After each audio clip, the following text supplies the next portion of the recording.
Aivan ensimmäiseksi on tehtävä tunnustus. En ole mikään somemainonta-ekspertti ja aina itse asiassa vähän kipuillut sen kanssa, että teenkö mä oikeita asioita tai meneekö mulla rahaa hukkaan. Ja varsinkin pienyrittäjänä niin aina miettii sitä, että onko se euro, meneekö se oikeaan paikkaan. Nyt meillä on mahdollisuus tehostaa sitä omaa somemainonnan tekemistä ja samalla säästää resursseja ja samalla säästää rahaa. Nämä kaikki jutut, mitä mä näytän, on myös sellaisia, että sä voit tehdä itse. Nämä ei vaadi koodajaa, nämä ei vaadi mainososaamista, nämä ei vaadi oikeastaan mitään muuta kuin vähän viitseliäisyyttä. Tietysti se auttaa, että ymmärtää jotain, mutta jos on esimerkiksi tehnyt somemainontaa joskus vaikkapa Metan suorilla työkaluilla, niin tämän ymmärtäminen on aika yksinkertaista. Mä oon rakentanut siis Clouden päälle työkalun, jolla mä ohjailen kaikkea mun oman firman sosiaalisen median mainonta. Tässä te näette nyt mainonnan aamuraportin. Eli mulle tulee joka päivä raportti, kertoo miten ne mainokset on toiminut. Ja nyt jos nähdään,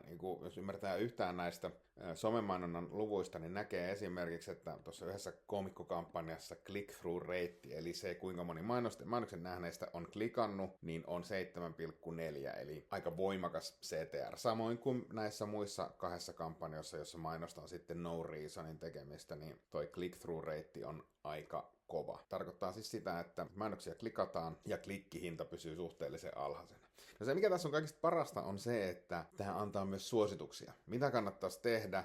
Alkaako se mainosjoukko jo kyllästyttää ihmisiä? Pitäisikö vaihtaa materiaaleja? Voisiko jossakin mainosjoukossa olla kasvattamisen varaa? Ja tämä on se, missä se säästö syntyy. Koska jos sä itse käyt katsomassa mainonnan analyysiä ja et ole somemainonnan ekspertti, niin helposti menee siihen, että toimiikohan nämä oikein tai mennäänkö me oikeaan suuntaan. Mutta tämä työkalu kertoo sen suoraan. Ja jos mä haluan tehdä jotain muutoksia, niin mä voin suoraan sitten täällä kehotteella sitä muovata. Jos mä haluan vaikka, että hei, nostetaan